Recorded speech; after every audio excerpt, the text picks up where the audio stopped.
On today's China Uncensored, the true heroes of Hong Kong's umbrella movement. Hi, welcome to China Uncensored. I'm your host, Chris Chappell.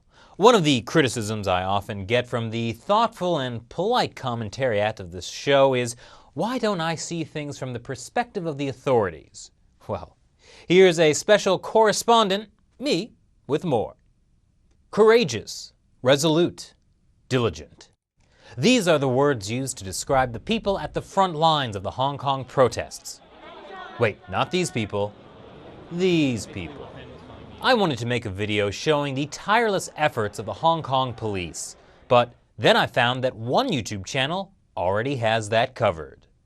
Videos enthusiastically supporting the Hong Kong police made by the Hong Kong police.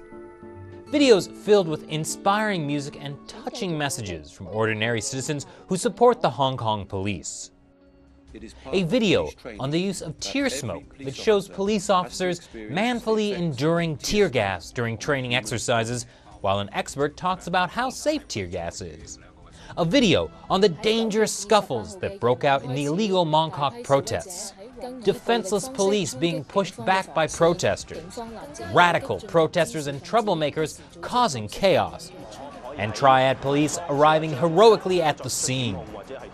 After watching these videos, I realized that Hong Kong police are a professional and responsible law enforcement agency that remains committed to discharging their duties impartially and professional.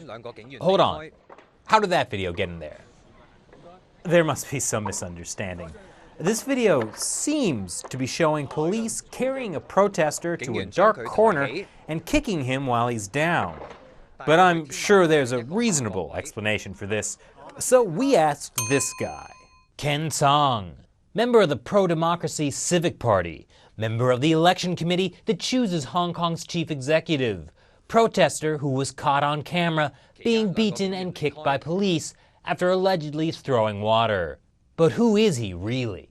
And why is he protesting here? I'm here because I'm a Hong Kong citizen. I think like all the Hong Kong citizens who care about our future, who care about the democracy in Hong Kong should be here to stand for. As Ken kept talking about justice and fair elections or something, I noticed something odd about his appearance. Like, what was on his face? If there's one thing I've learned, it's never trust a man with a beard. My suspicions grew as I learned what he had done before the protests. Actually, I'm traveling in South America. What kind of person travels to South America? I'm used to be a social worker. I'm used to be a outreaching social worker, but I worked for that position for 10 years. Ah, a social worker who helps street kids. But wait, there's more. I start to do demonstration and protest and voice out since 1995. So I demonstrate for more than 10 years, 15 years. A serial demonstrator. That probably makes him one of those radical protesters the Hong Kong police warned us about.